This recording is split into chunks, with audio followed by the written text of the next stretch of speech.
तो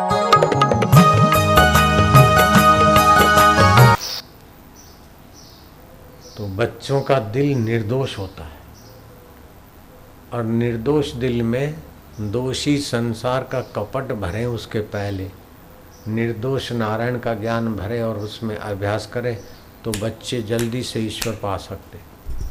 ये बात भगवान राम के गुरुदेव वशिष्ठ जी ने कही। छल कपट से, अश्रद्धा से, अब्रह्मचर्य से, दुराचार से दिल मलिन हो जाता है। सदाचार, ब्रह्मचर्य, एकाग्रता, श्रद्धा,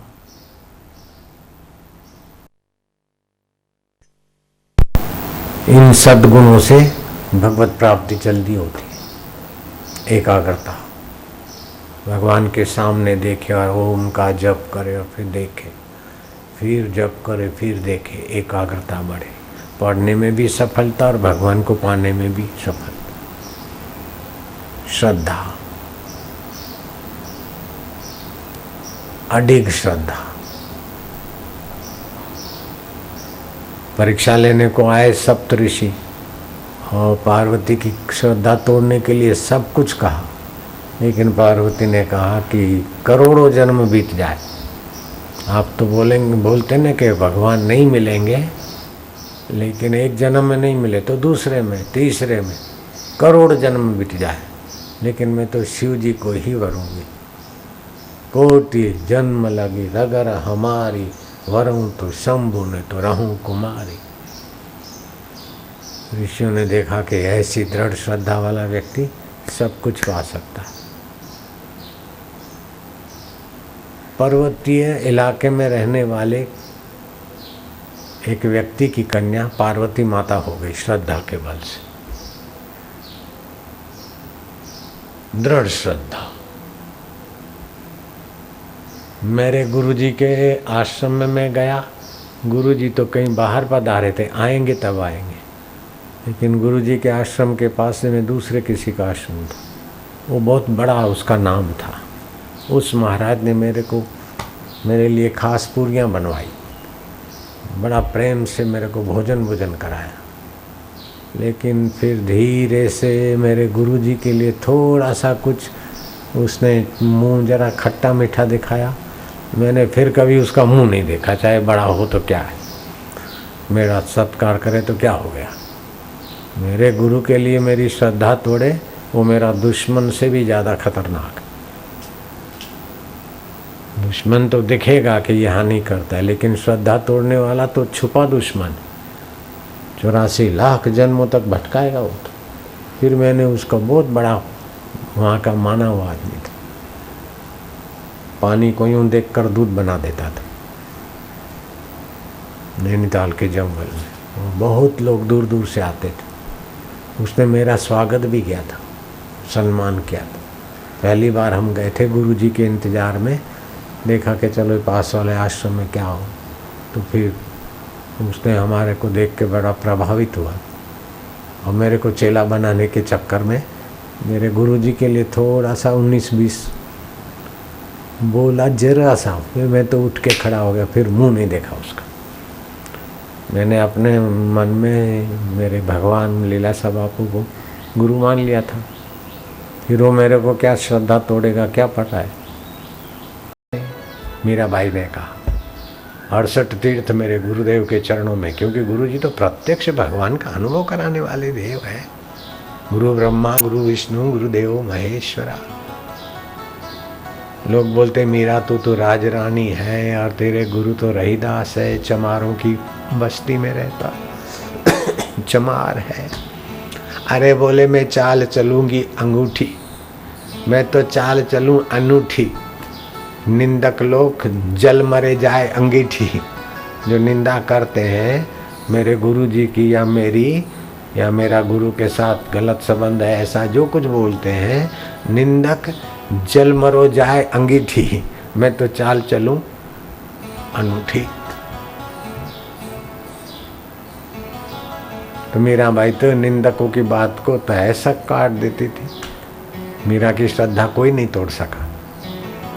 अरे तू तो राज रानी है,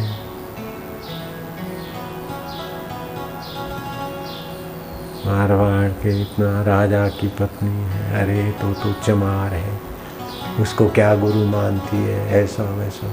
श्रद्धा तोड़ने वालों ने मीरा की श्रद्धा तोड़ने में बहुत किया, लेकिन मीरा अडिग रही। मेरी श्रद्धा तोड़ने वाले लोग बहुत मिले हैं, क्या जा मेरा भाई रोके, क्या क्या रोके। भाई श्रद्धा तो नहीं तोड़ता था बेचारा, लेकिन रोकता था, तो मैं उसकी बात भी नहीं मानता। फिर माँ रोके तो उसकी बात भी नहीं मानते, फिर मेरी माँ की बहू रोके तो उसकी बात भी नहीं माने। तो अभी वो माता जी होके पूजी जा रही।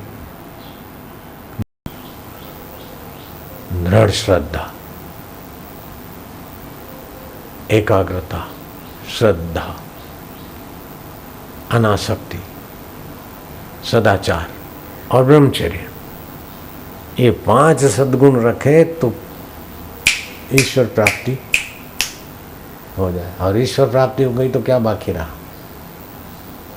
फिर जगत की कोई भी चीज उसके लिए अप्राप्त नहीं है, आसान है। ईश्वर प्राप्ति हो जाए तो कुछ पाना बाकी रहता है क्या? ईश्वर को जान लिया तो और कुछ जानना बाकी रहता है क्या? नहीं तो दुनिया भर का सब कुछ जानो और ईश्वर को नहीं जाना तो जाओ मरो। कुछ भी नहीं मिला, दुनिया भर का जाना हुआ यहीं पड़ा रह गया।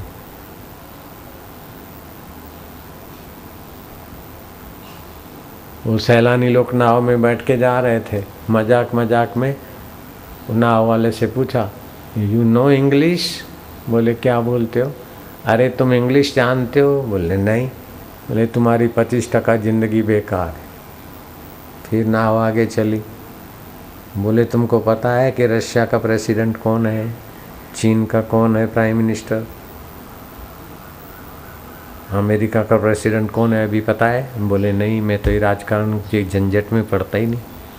बोले 25% ज़िंदगी तुम्हारी और गई। फिर आगे चला। बोले तुमको पता है कि अभी रुपया कितना डाउन हो गया और फिर थोड़ा स्ट्रॉन्ग हुआ, डॉलर कितना स्ट्रॉन्ग हुआ फिर डाउन हुआ, ये ऐसा है फलाना।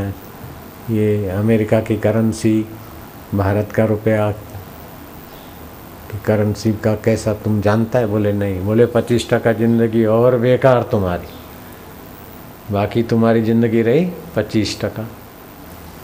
इतने में जोरों का आंधी तूफान आया है, षड वाली नाव थी भंवर। और नाव वाले ने पूछा कि तुम तैरना जानते हो?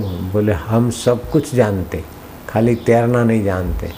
बोले सब कुछ जानते तो जाओ डूबो दरिया में, मैं तो तैरना जानता हूँ।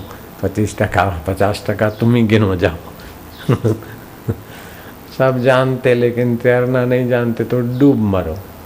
ऐसे दुनिया का सब ज्ञान जानते, आत्मा परमात्मा को पाकर संसार से तैरना नहीं जानते तो डूबो फिर संसार में, जन्मो और मरो।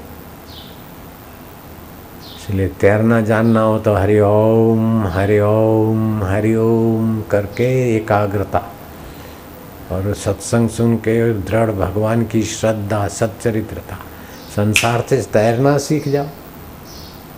ये जानते वो जानते लेकिन तैरना नहीं जानते तो जाओ डूब मरो। ऐसे ही भगवान को पाना नहीं जानते तो दुनिया भर का जाना तो क्या जाना, डूब मरो दुनिया में। दुनिया में डूब मरना है क्या?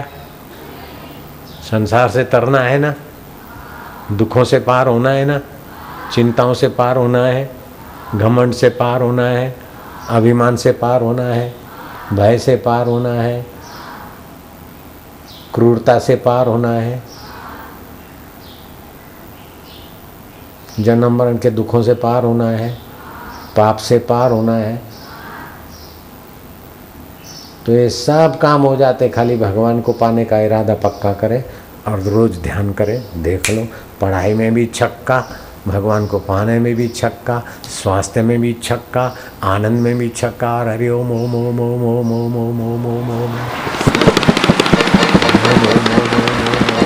आनंद, माधुर्य,